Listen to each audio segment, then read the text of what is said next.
Many years ago, a folk hero and his sister wandered the star-litten streets of the Wasatch Front. This drifter sang songs of his journey, and travelers would visit to hear tall tales of his perilous voyage. Time passed, as time often does, until his stories were buried under sun and salt, forgotten and dying on the wind. Until one day, a man uncovered one of his many chapters. This fool wanted those words to be heard by the ears of many tongue, and crafted the music into sounds for all to enjoy. But he knew he couldn't complete this task alone, so he called upon his friends for help. Vocalist John Dilly, guitarist Ryan Monk, percussionist Ben Sears, violinist, a smaller version of Ben Sears, vocalist Duncan Reynolds, Brechtian actor Andy Rindles. Andy will also be there. Join them and the 23 musical offerings as 10th Enemy Has the Bomb presents Little Sister and the Whipple Slip Mixer, streaming on all major platforms starting July 4th.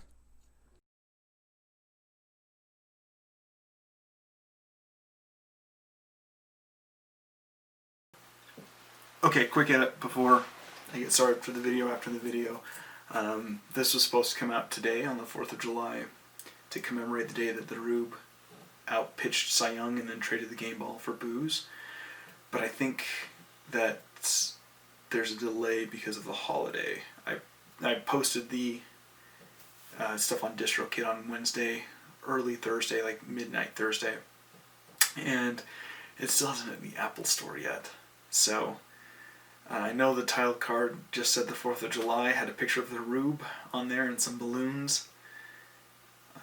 Unfortunately, I don't think it's going to be out by today, and mostly because of the holiday. Thanks, America. Anyway, on to what I really wanted to say. Hello, and thank you for coming to the video after the video. I want to hopefully very quickly discuss the process and give some more kudos than what was actually given in the beginning, because a lot of people deserve credit, even ones that weren't mentioned explicitly. So first, this song was given to me by Kyle Whipple from the Family Gallows, and it's a song that he wrote, and he just hates it. He loathes it, was the word I was trying to think of. And everyone else is a really big fan of it. And so people ask him to play it all the time, and he always says no. And so he said, take it, I don't want it.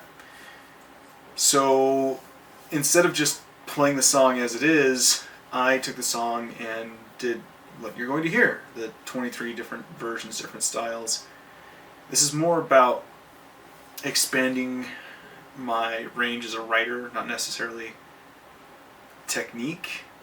And so that's where the challenge came from, was taking the same song and writing it in 23 different styles.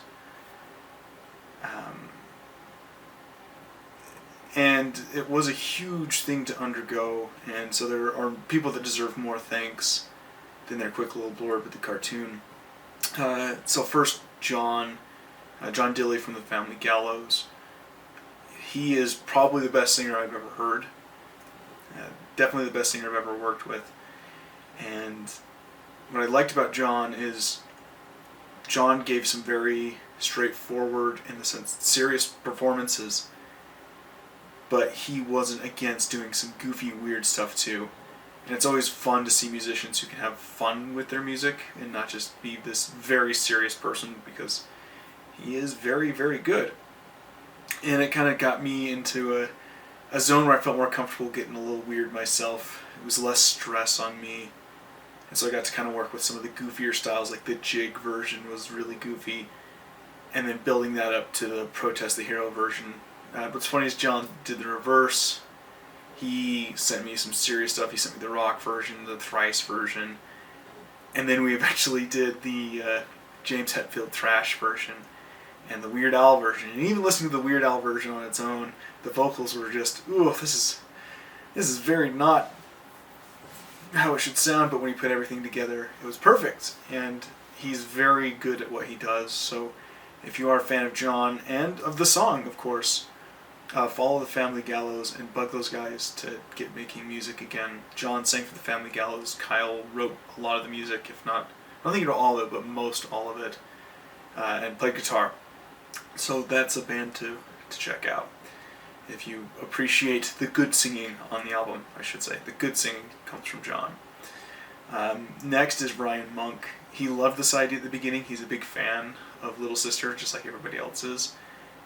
And I sent him the Gent style version, and he made it so much better than what I originally had. That's not necessarily my style of music, and even though I think Ryan is expanding, I wouldn't say he's moved on, but I think he's expanding. He was the perfect person to ramp it up and make it sound more like a Gent song. And he was always supportive from the very beginning. He kept asking to do things, and his solo in the black metal version just put the biggest smile on my face. It made me think of something like Garth Marenghi's Dark Place, where it takes a lot of talent to write something that bad, to craft something that sounds as wonky as it is takes a lot of talent. Just like with Garth Marenghi, to make a show that bad, it takes a lot of talent and a lot of respect for the medium to do that, and so that's what Ryan did. Threw in some metal vocals as well, which was appreciated. And Ryan's SoundCloud is linked. I don't know if it's just, I think it's just his name, but I'm not sure. But he was the guitar player for No Safe Way Home. So I'll have that link as well. They're not around anymore. I don't think they're ever getting back together, but if you're into heavy music, if you're into gent, metal, like Whitechapel stuff, check out No Safe Way Home. Ben and Little Benny, I'll put them together since they're family. Ben and Little Benny have always been big supporters of everything I do, inside of music and outside of music, so it was really great to get them together. I genuinely felt bad because Little Benny wanted to do the 4-string version of the quartet, and I think that was a little bit outside of his wheelhouse in the amount of time. I think he could have learned it, but I don't think with the time crunch it was really feasible. And I was actually pretty happy because instead of having them on separate tracks, they ended up on the same track. They both ended up on the jig. So the snare drum that you're hearing in the jig comes from Ben. The violin comes from Little Benny. And Ben is also on the shoegaze version, which is the last one, doing some snare stuff on that song. So always big supporters, and it's always really fun to work with longtime friends. And it was good to work with kids who really enjoy writing and doing music. I'm a big supporter of kids in art, whether it's drawing, singing, or music, and in this case, it's always really fun when you get to work with someone who's very young, they have really big imagination, and many times their concepts outreach their grasp, but they still put forth this great effort, and you get something that you weren't really expecting, and that's kind of what happened here. I wasn't expecting the part that Benny did, and it was something that I wasn't thinking about, but that doesn't mean it's bad. It just means it's different, and it has a little bit of a more creative twist on it, which I really liked. And so I'm really happy he got to do that. Always fun working with Ben. In fact, I'm recording his band right now, which is a good segue to Duncan, who is the vocalist for the punk version of this song. Ben and Duncan played together in a punk band called Lassen, so if Lassen is your thing, punk's your thing, check out Lassen. And if supporting local recording is your thing, hey, I did that. Well, I'm doing that. We still have vocals to do. What I liked with Duncan was, because this is a punk song, the approach for Duncan was we didn't use professional equipment. Like we didn't have, sit in a booth, headphones, the thing to block your voice. It was a very much just get it done approach, which really is what punk is about. It's just about getting something down and getting it very raw, one take, super emotional. He sent me 2 takes because I asked everybody to do that, so I did some chorusy kind of stuff, some cropping. But that was on me, that wasn't on him. The overall thing was 1 take, get the best take, capture performance rather than a perfect example of the music, which is something that I'm all about with recording. And I think he did great, and it was really fun to work with them. They're both, he, Ben, and Little Benny, both pretty easy going, all 3 of them. And so again, if punk is your thing, check out Lassen. You can support Ben and Duncan, and vicariously support Benny, because Benny is, I don't think he's into punk. But it does encourage him to keep working towards his musical goals, whether they're punk or not. And then finally, Andy Rindelsbach. I've known Andy for a really long time. We've been friends since high school. And he brought this really classy approach to the music. He is not a musician, he's an actor. And he has an Instagram account where he does just short clips, short monologues. Sometimes they're dialogues. And they're really great. I will link that for you if you want to support something that's not music but still art. What I like with the Andy version, he's the poem reader on the jazz version, is I sent him a copy of the lyrics asking if he could do like a beat poem thing to him. And he was really excited. He sent back something totally different. And this is the one that's going to stick out. And it's whatever the opposite of a sore thumb would be. I say that because this version, the music itself, I did all of the music outside of some of the composition on the Gen stuff. And then the individual solo performances. And I'm saying that because the jazz version is something that's so outside my wheelhouse. But I knew I wanted a lounge jazz version. And most of the songs, because the framework was there, took about 2 to 3 days to write. Because it's just a matter of taking the framework, changing the style to fit whatever genre. It's not hard to make a song match a punk style that's already got a punk flair to it. It's already got a rock and roll flair to it. So that stuff was easy. But the jazz stuff is so outside my wheelhouse. It probably took 3 weeks to almost a month to write that. And so that one really sticks out as far as the music goes. And then Andy came in with the poem that he reads. And it's just something that's so different. And I absolutely love that. So it has this very different feel. It's kind of like the Doom version. The Doom version doesn't necessarily sound like Little Sister, even though the framework is there. Everything is an A in that song. So that one sticks out a little bit too because it doesn't have that same framework.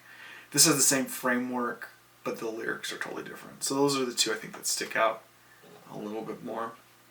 But this one for reasons that I like more than the Doom one. The Doom one is very just think and go. It's very cathartic. This one is very cerebral. So they're opposite sides of the same kind of coin, which I like. So follow Andy. He's an actor big time now in Hollywood. He's done some independent films. He's done Disney, which I guess is the opposite of independent films. But go check him out. And then there's some people who aren't on the album that I still want to thank and give really quick shout outs to. Anytime I had drum questions, I went to Seb Smith. Sebby is one of my longtime friends. I've worked with him in quite a few things. He also drummed for No Safe Way Home. You can currently hear him if you're into any sort of metal. I think they're moving a little bit more away from the Scandinavian sound, but still a lot of Scandinavian influence, so like In Flames, stuff like that. Check out his band Separation of Self. If you're from Utah, you've heard of him, so why am I even bothering with that one? And then he's in a Post-hardcore. The Lamanites, another really great 3-piece small Post-hardcore project, which is worth checking out. And along with drums, I got some tips on drums and some hip-hop stuff from Blair Draper. I worked with him in Koala Combat. So if you're into any form of rock or alternative or indie, he's in a band called Martian Cult, worth checking out. And I text him about his current hip hop project. As you can see, I don't have a message from him. I have a text from my mom. That's cool.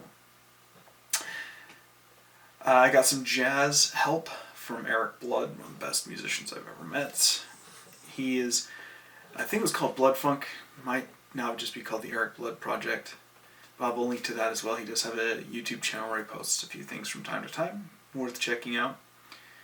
Also got some jazz help from Jeff Zampillo. If you're into any form of metal, he was in a band called Exotic Animal Petting Zoo. Definitely worth checking out. And if you're into jazz, he has a project called The Pneumatic Transit, which is everything you could want and more from a jazz project. Not lounge jazz, not like the boring stuff I play. His stuff has all sorts of great things. And then some other just real quick ones.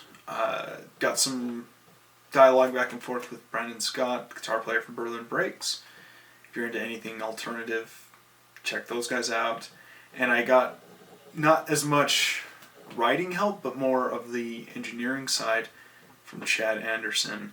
So if you're into power metal, he is in a band called Helium Prime. Worth checking that out as well. And I think that's it. Thanks for watching this far. Thanks for supporting the music stuff.